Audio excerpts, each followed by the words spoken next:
Hey, this is Jose from Weston Nissan. Today we're going to walk through how to use our drop-off service box for late night drop-offs. Usually you'd be using this box in case you're not able to reach us during our regular business hours.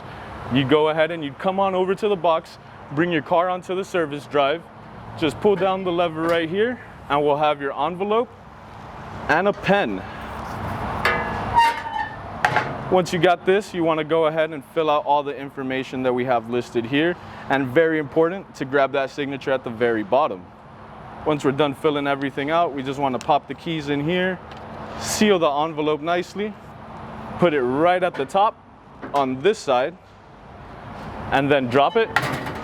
We'll go back in just to make sure that it's gone and that it's safely secured inside of the drop box, and we're all done. That way, the next morning, we'd be able to go ahead and reach you directly and have your keys ready to go for service.